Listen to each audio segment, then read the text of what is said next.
Benjamin Netanyahu prometió luchar hasta el final en paralelo a posibles nuevas negociaciones para liberar rehenes de Hamás en la Franja de Gaza, mientras su gobierno sigue bajo la presión de las familias tras conocerse que el ejército mató por error a 3 cautivos el viernes. Tenemos reporte.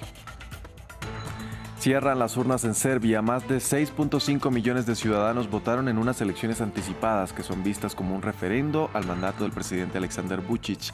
Sin embargo, se espera que su partido se mantenga en el poder. Tenemos informe desde Belgrado. Y en Chile avanzan las votaciones del segundo plebiscito en el que los votantes decidirán si reemplazan su constitución heredada de la dictadura de Augusto Pinochet. Tras el fracaso en las urnas de un primer texto redactado por la izquierda, ahora constituyentes conservadores someten su propuesta a aprobación. Hola, bienvenidos a una nueva emisión de noticias en France 24. Los saluda Andrés Mesa Muñoz. Abrimos este informativo con las noticias de Gaza e Israel. Por primera vez desde el estallido de la guerra se abrió el cruce de Kerem Shalom para permitir el ingreso de camiones que puedan aumentar la ayuda humanitaria en el enclave. Esto mientras continúan los bombardeos en el sur de la Franja de Gaza, que durante la última jornada dejaron al menos 90 palestinos muertos, según informó el Ministerio de Salud gazatí. En medio de posibles nuevas negociaciones para liberar rehenes, el primer ministro israelí, Benjamin Netanyahu, prometió seguir con su ofensiva. La voluntad de los caídos es la que nos guía. Lucharemos hasta el final y lograremos todos nuestros objetivos: eliminar a Hamás, liberar a todos nuestros rehenes y garantizar que Gaza no vuelva a ser un centro de terror. Incitación contra el Estado de Israel y ataques contra el Estado de Israel. Continuaremos luchando hasta el final, por los caídos y para asegurar nuestras vidas aquí en Israel. El gobierno de Israel afirma que su objetivo en la guerra en Gaza es aniquilar a Hamás, pero tras más de 2 meses de guerra, la violencia contra la población palestina también se ha extendido a la Cisjordania ocupada. Todo esto ha incrementado la popularidad de Hamás del 12 al 44% desde septiembre. ¿Se está volviendo la política militar israelí contra sí misma? Veamos más en el siguiente informe. A Asaf, de 64 años, solo le queda un hijo, Asaf. Saleh está muerto, Hissam y Mohamed están en la cárcel. Su marido, que pasó 20 años en cárceles israelíes, murió recientemente de COVID. El dolor del duelo es muy duro. Imagínate cuando estoy sola. Paso por delante de todas estas fotos. Tengo recuerdos asociados a cada una. La familia de Asaf mantiene estrechos vínculos con Hamás. Su oposición a Israel es irreconciliable y a veces violenta. Saleh fue abatido tras matar a 2 soldados israelíes. Asaf también ha estado en cárceles israelíes en 2 ocasiones. Encarcelada después del 7 de octubre, fue finalmente liberada en el marco del acuerdo de intercambio con los rehenes israelíes en Gaza. Denuncia las repetidas humillaciones y rechaza la idea de la paz con Israel. ¿Qué tipo de paz? Desde los acuerdos de Oslo hablan de paz. ¿Qué paz nos han dado? Los israelíes son como el mar, solo devuelven los cadáveres de los muertos. Una opinión compartida con un número creciente de palestinos en Cisjordania ocupada. El viernes, día de oración en Ramallah, la hostilidad hacia Israel es palpable. Todo esto no empezó el 7 de octubre. Se trata de 75 años de genocidio y limpieza étnica por parte de Israel. Los presos son maltratados a diario. Debería haber más acción para su liberación. Fuera de la mezquita, Hamás organiza una manifestación.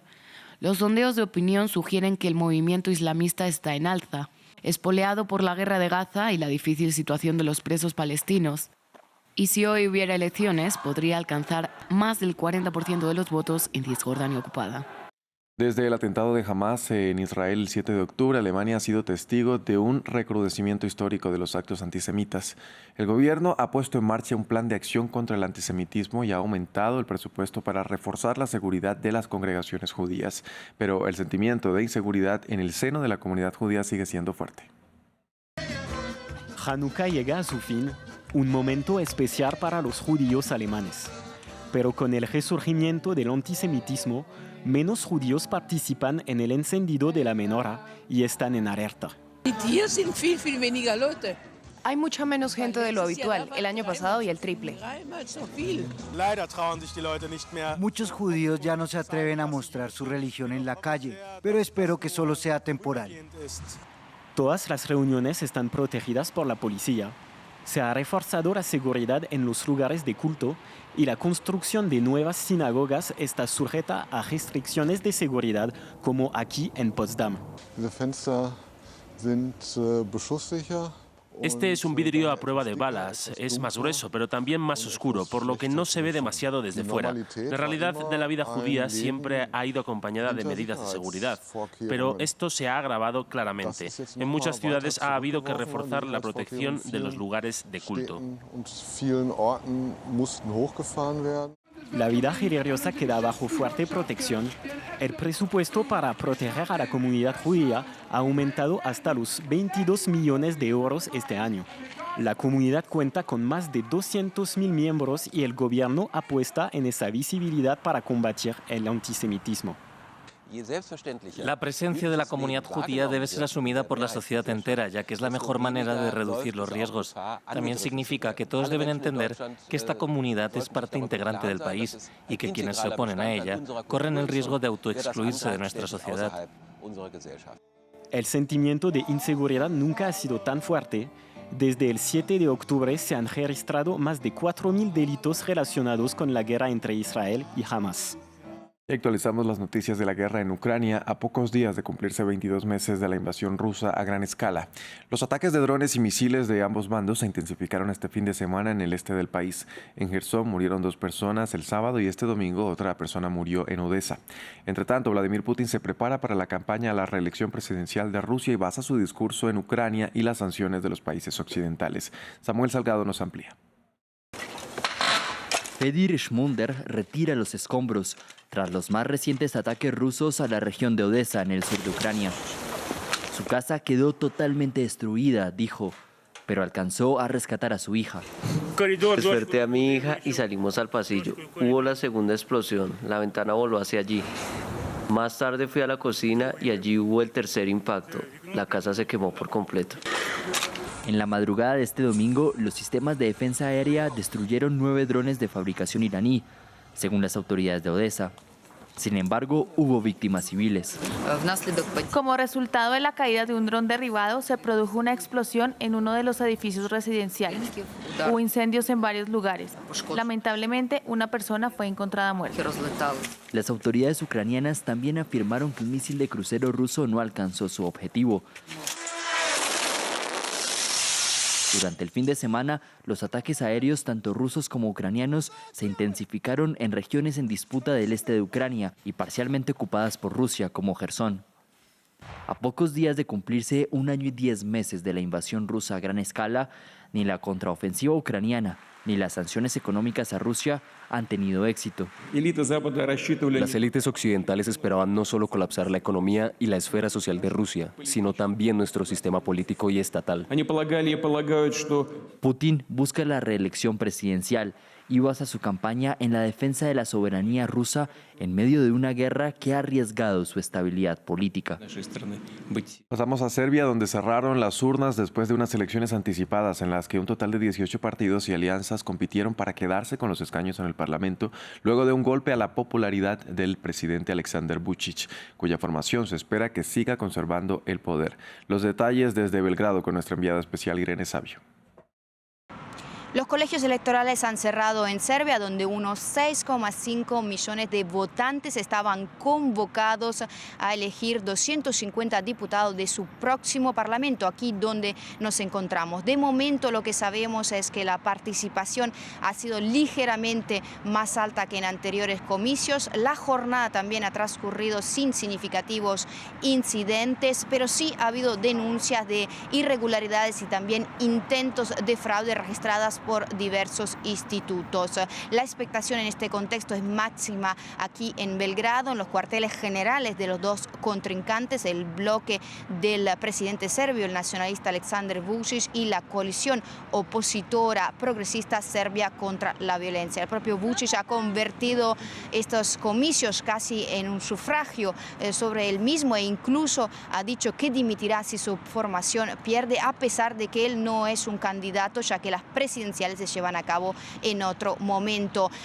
Otra imagen de estos comicios han sido los atascos en la frontera entre Serbia y Kosovo, por los serbios de Kosovo que han cruzado para votar en Serbia, un reflejo más de esa crisis abierta entre estos dos países, una crisis que es un elemento de inestabilidad en esta región y que preocupa a la comunidad internacional.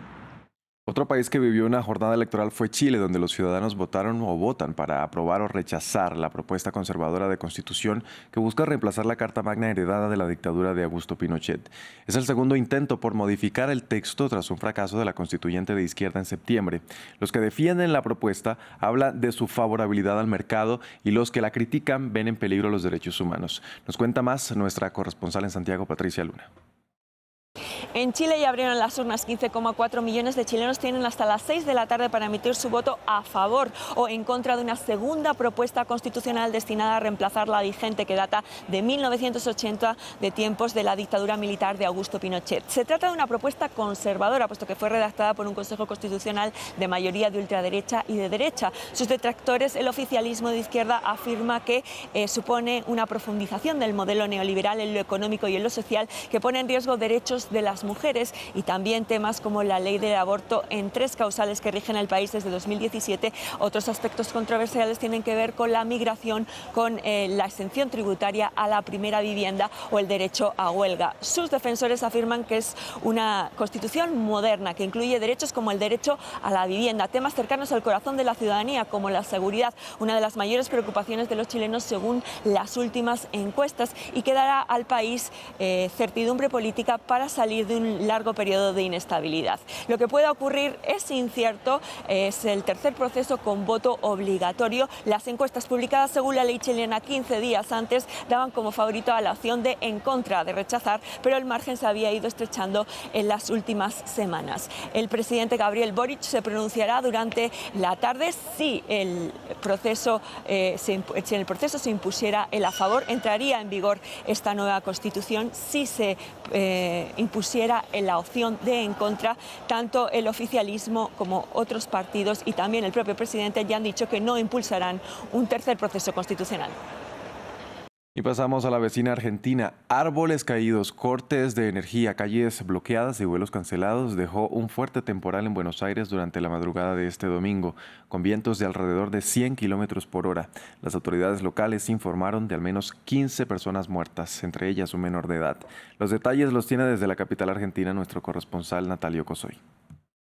El temporal llegó desde el sur de la provincia de Buenos Aires al área metropolitana de Buenos Aires en la madrugada del domingo y golpeó con muchísima fuerza, con ráfagas de viento que alcanzaron cerca de 100 kilómetros por hora, tirando árboles o ramas como las que están a mis espaldas, marquesinas y carteles de locales comerciales en una feria cercana a donde estoy en este momento, una feria que se hace al aire libre todos los domingos. Los puestos que estaban preparados para abrir este domingo fueron destrozados, muchos de ellos levantados por el viento, sus hierros torcidos. También hubo un impacto muy importante en la zona del aeroparque metropolitano. Se suspendieron muchos vuelos, otros debieron ser postergados. Muchísimos destrozos muy grandes en la terminal aeroportuaria. Algunos aviones se vieron afectados también en el aeropuerto más grande del área metropolitana, el de Ezeiza.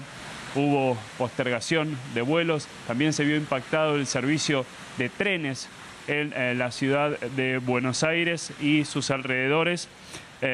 El domingo, en la misma madrugada, cuando golpeó con más fuerza este temporal, se desarrollaba una fiesta al aire libre. El escenario colapsó por el efecto del viento y mientras se llevaba adelante la fiesta fue suspendida. También se suspendió este domingo una carrera que iba a realizarse en la calle, una carrera de atletismo. El impacto realmente es muy grande aquí en el área metropolitana de Buenos Aires. De esta manera despedimos este informativo en France 24. Gracias por acompañarnos, pero los invitamos a visitar nuestra página web www.france24.com para seguir con la actualización de nuestras noticias. Quédense con nosotros, que en minutos regresamos con más información.